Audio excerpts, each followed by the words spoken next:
Thanks very much, and Sijara, congrats on the win. First of all, just walk us through that fight. What did you think of your performance tonight? I thought it was great. I thought it was one of the best performances of my career. I landed everything. I heard good. I pushed hard. I cannot complain. How much pressure did you put on yourself coming into this fight with a couple of losses in your last outings? Zero, none. My goal is to have fun tonight. That's it. All camp was like, have fun, man. Have fun. It is what it is. Like, you lose some in this game. That's what happens. And I knew if I put all that pressure on me, I wasn't gonna be able to perform. And that's what I really wanted to get back to. I think I put pressure on those fights that I lost. Like, oh, I gotta win these fights. And that's when I had those performances that I lost. I figured if I come in and do what I do best, which is have fun, box, wrestle, ground and pound, it's in God's hands after that. We're just gonna have a good time. And I'm wondering if you could take us through that little moment at the end. Looks like there was a little push, or she took offense to something. What happened there after the fight?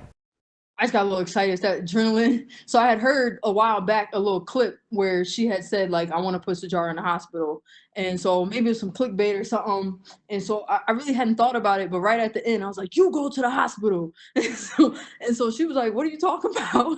And I was like, and then I try to humble myself right away. I try to be a humble person. I try to like be a good sport, good, be a good winner and a good loser. So I try to be a good sport, and I apologized to her right away in the cage before they even raised a hand because I just got excited. It's adrenaline. You get into a fight, you go 15 minutes, you see somebody, you see blood, it just get excited. So I had saw a clip where she said she wanted to put me in the hospital. And so that's what I said. I was like, you go to the hospital. So my bad. Gotcha. Now, I know it's going to be hard given the climate that we're in. Not a lot of events have been announced. We don't know where fights necessarily are going to take place. But, given your choice, when do you want to fight again, and who would you have in mind, if anyone? ASAP, hopefully Fight Island. No names in particular. I just want to fight again. It's one thing I told my manager. I've been trying to tell everyone that's listening. I just want to fight frequently, like especially now I'm back in the win column. I think I just always have these long gaps. I've been in the UFC like 2 or 3 years now, and I get on average 6, 7 months between a fight. And so I'm not even picky about who. I just want to go again soon. And last one for me. I know you're a big Game of Thrones fan. It's over. It's done. What's taking its place for you? Man, so I binged on Gentleman Jack. That was good. And honestly, there hasn't been anything that comes close to Game of Thrones. What have I been watching? I watched Black AF on Netflix the other day. That's funny. Um, Man, nothing good. There's another show that's funny on HBO though. It's the show where the cruise ship is stuck in space. That's a funny one. I'm trying to think. I think it's Avenue 9. That's a good one too. That's a good one. And none of those are anything like Game of Thrones. There's no Game of Thrones like show. There's no like dragons that replaces it. I've been watching like comedy a lot recently. All right. Well, congrats on the win, and best of luck moving forward. Thank you so much. Up next, we have Louise Green with MMA Crazy. Your line is open. Hi, Sijara. You obviously mentioned there about gaps in your fights and wanting to fight more frequent. When this whole pandemic, started and your original matchup in Brooklyn was cancelled, how frustrated were you? And is there like a weight off your shoulders now that this fight has finally happened? It was a little frustrating, but at the same time, it's not like, I mean, it's a pandemic, so it's like, all right, so you can't complain. It's not like it just got canceled for no reason. So it was a little frustrating, but I was confident that UFC and Dana White was gonna make some kind of fights happen, and so I just stayed on the game. And now that it has finally happened, I do feel good, especially because not only just because my original fight day got pushed back, but I haven't fought since September last year. So I just was happy to get back in the cage. Period. So I appreciate UFC keeping these fights going. I thought it was pretty gangster. So I'm glad that they were able to reschedule me right away. So I'm just happy and not so much a weight off my shoulders, but I am happy to be fighting again. And we saw you communicating with your corner during the fight. What was it like fighting with no spectators, no crowd? So you kind of miss the energy of the crowd, but at the same time, it was phenomenal being able to hear my corners. I love it. See, in camp, when I'm training, when I'm sparring, I'm always communicating with my coaches. That's one thing that's really common to me. I like to be able to talk to them and to be able to communicate with them. So to be able to do it live and in a fight felt like an advantage. I always talk to my corner. So it was great. I wish I could hear like that all the time. I wish I could have the best of both worlds. Like bring the crowd in, but then also like put a little magnet, like little thing in my ear so I can hear my coach. I wish I could have it both ways, but it was great being able to hear it tonight.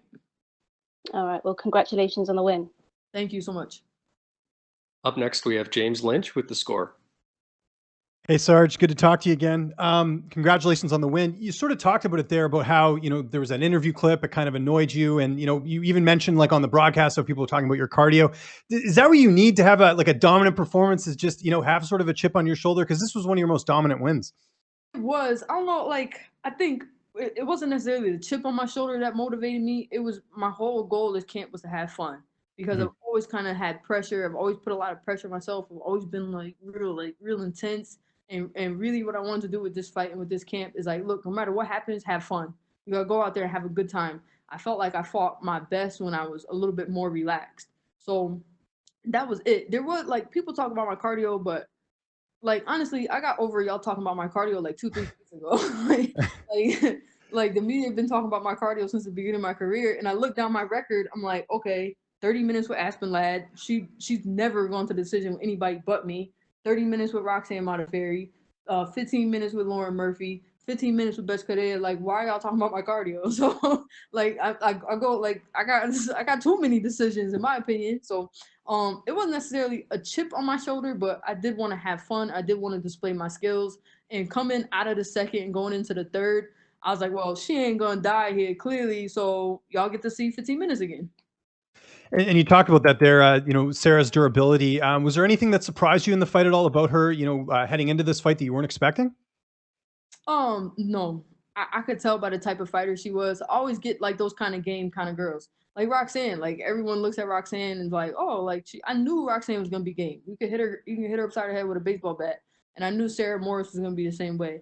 So I made sure to stay patient and to stay sharp and just keep touching her up. I knew if I try to overswing and kill her with everything, that might not be the best idea and best game plan. So I wasn't surprised that she ate. There was some of them where she stumbled, and I was like, "You still going? All right, still here." So, didn't surprise me. Just kept touching her.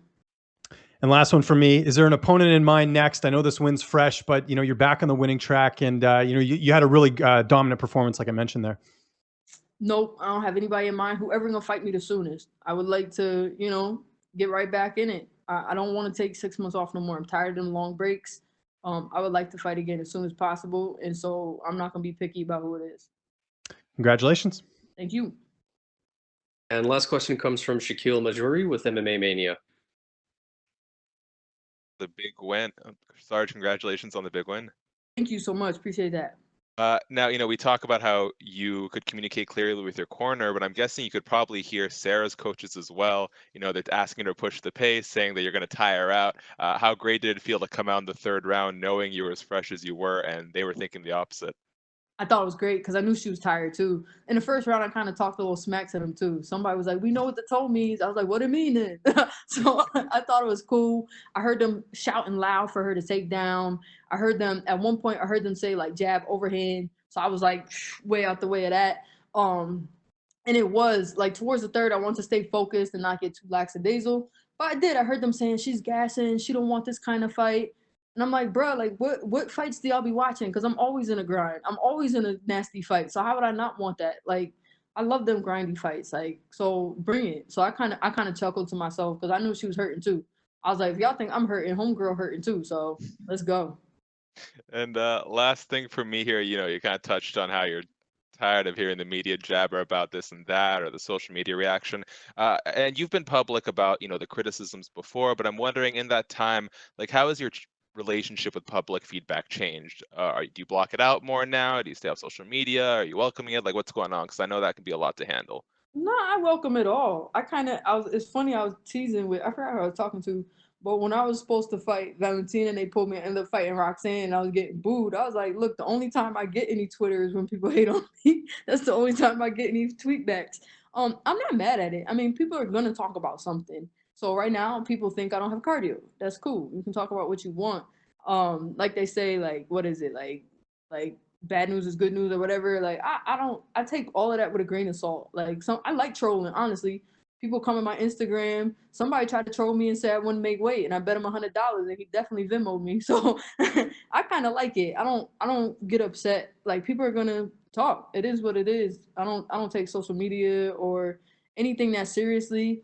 I appreciate having you guys, the reporters and the media, because without y'all, like we need coverage in order to get exposure. So I don't really care what y'all write about. I like when y'all write nice stuff, and most of the time it is. It's just sometimes critical. Like, SARS don't got no cardio. To me, like, that's so incorrect. So like, whatever, write what you want. So I don't have a bad relationship. Bring it on. Well, Sarge, well, hopefully all they'll be talking about today is your great performance. That's right, baby. Thank you. All right, thanks, Sijara. You're good to go. Thank you. Appreciate that.